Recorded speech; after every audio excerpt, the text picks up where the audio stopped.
आपकी बात तो बहुत ही प्रभावशाली थी। अभी अभी एक लड़की ने कहा कि वह स्वर्ग की इच्छा से लड़की पैदा हुई है। क्या आप सभी को स्वर्ग की इच्छा के बारे में कुछ गलतफहमियां हैं? स्वर्ग को ऐसे मामलों पर विचार करने में अपना समय बर्बाद नहीं करना चाहिए। हमेशा की तरह आप बात समझ गए, लेकिन पुरुष और स्त्री के शरीर अलग अलग क्यों होते हैं? क्या आप इसे समझा सकते हैं? मैंने तो सृष्टि नहीं की। मानवता, ई और यंग इस दुनिया के नियमों का हिस्सा है, इसलिए इनके बारे में मुझसे मत पूछो। वैसे अगर आप चाहें तो क्या इन अंतरों को मिटाना संभव नहीं होगा? आपका क्या मतलब है? आसान है, बस सभी को पुरुष और स्त्री दोनों के गुण दे दो।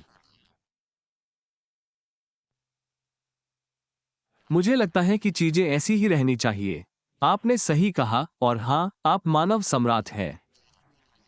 और स्त्री, अधिकांश सम्राट पुरुष क्यों हैं? क्या आप अपनी साथी स्त्रियों की मदद नहीं करना चाहती? मैंने कोशिश की थी। ये तब की बात है जब मैं छठे पद पर नहीं पहुंची थी। मैं कुछ साथियों के साथ एक अभियान पर गई थी। ओह, कहानी। उस समय मुझे सत्ता की कोई लालसा नहीं थी, इसलिए मैंने अपनी एक सहेली को राजगद्दी संभालने की सलाह दी। वह भी मेरी ही तरह गरीबी में पली बड़ी थी, और मुझे शुरू में लगा था कि वो दुनिया बदल सकती है। लेकिन फिर उसने लगभग तुम्हें मार ही डाला। तुम्हें कैसे पता चला? क्या ये कहानी सदियों पुरानी नहीं है? एक बार उसने मुझे छल से महल में घुसाकर मुझ पर हमला किया। मुझे याद नहीं कि मैं कैसे बच निकला। मुझे बस इतना याद है कि मेरी गुरु ने ही मेरे अधमरे शरीर को महल से बाहर घसीटा था। घसीटा? तुम्हारी गुरु को तुम्हारी कोई परवाह नहीं लगती। अगर वो तुम्हारे साथ सामान की बोरी जैसा बर्ताव करती है, तब तक मैंने तलवार पर अपना अधिकार नहीं जमाया था, इसलिए मेरी गुरु ने मुझे पहचाना नहीं।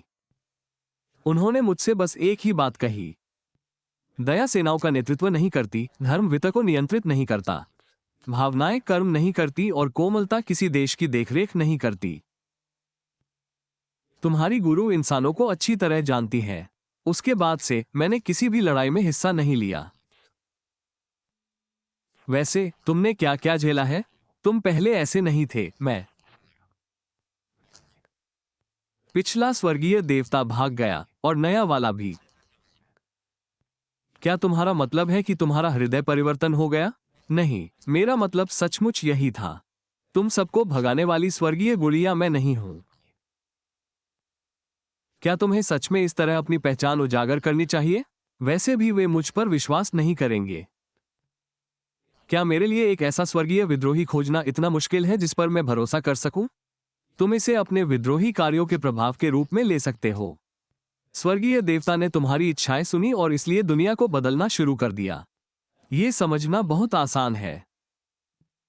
वैसे भी अगर अब कोई तुम्हारे कार्यों से असहमत है, तो मुझे उम्मीद है कि तुम जल्दबाजी में कोई कदम नहीं उठाओगे। शांत रहो, मैं दुनिया को नष्ट नहीं करूंगा। अगर मैं सच में छोड़ना चाहता तो मैं प्राचीन मार्ग पर लौट जाता। और मेरा मतलब है, अगर तुम सच में इस धरती पर हर इंसान को खुशहाल जीवन जीने दे पाते, तो मैं, मानव रूपी, तुम्हारे सामने आत्मसमर्पण करने को तैयार होता। कितना अच्छा अवसर है। शेन तलवार प्राप्त करने से तुम और भी शक्तिशाली हो जाओगे। मानव का स्वरूप केवल तलवार से ही निर्धारित नहीं होता। याद रखो, केवल मानव सम्राट। शेन की तलवार को ही शेनवान तलवार कहा जाता है। यह तो बस एक साधारण तलवार है। तुम इसे रख लो। दिव्य आत्मा मानव आत्मा से भी बेहतर मानवता को समझती है। कितनी शर्मनाक बात है।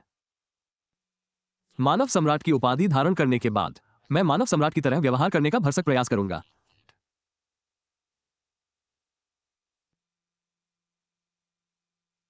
वो मुझे बुलाती है। उफ, ये शापित घाव अभी तक ठीक नहीं हुआ है, भले ही इतने साल बीत गए हों। दुआन मो। दानव पूर्वज स्वामी, आपकी क्या विनती है? दक्षिण पश्चिम में कौन सा देश है? उनमें से कई लोग दक्षिण पश्चिम जाओ और मुझे मानव सम्राट शेन युआन की खबर लाओ। उसे मेरे क्षेत्र में दानव जनजाति की वर्तमान स्थिति के बारे में बताओ। समझ गया। शिष्टाचार का ध्यान रखो, वो हमारी एकमात्र आशा है। समझ गए?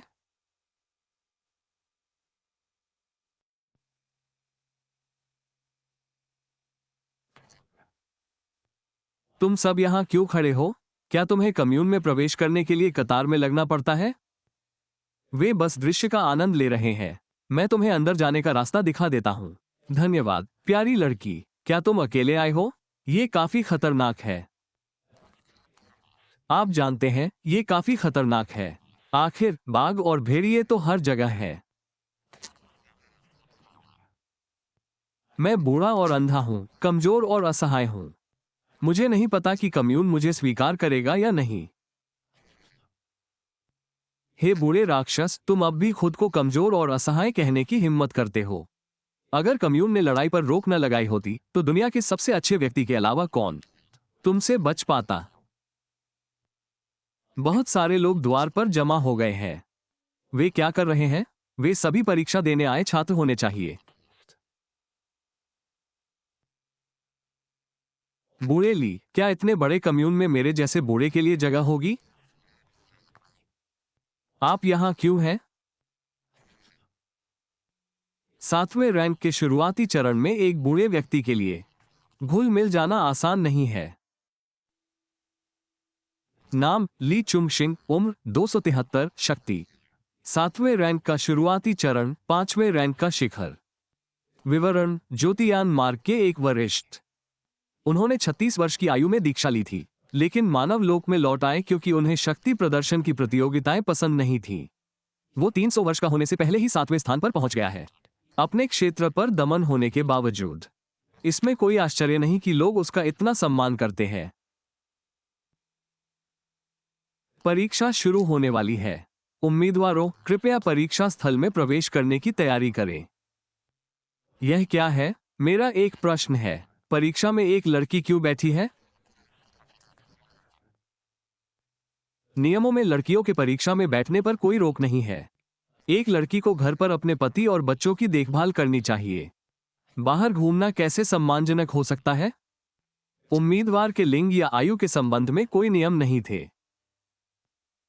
क्या फर्क पड़ता है कि वो महिला है, चाहे वो नवजात बच्ची हो या मृत्यु के कगार पर खड़ी कोई बूढ़ी औरत? उसे परीक्षा में बैठने की अनुमति होनी चाहिए। हाँ, अगर वो परीक्षा में बैठी है तो मैं नहीं बैठूंगा। हाँ, एक लड़की हमारे साथ परीक्षा नहीं दे सकती। ये ज्ञान का अपमान है। हम जल्दी करना चाहते हैं।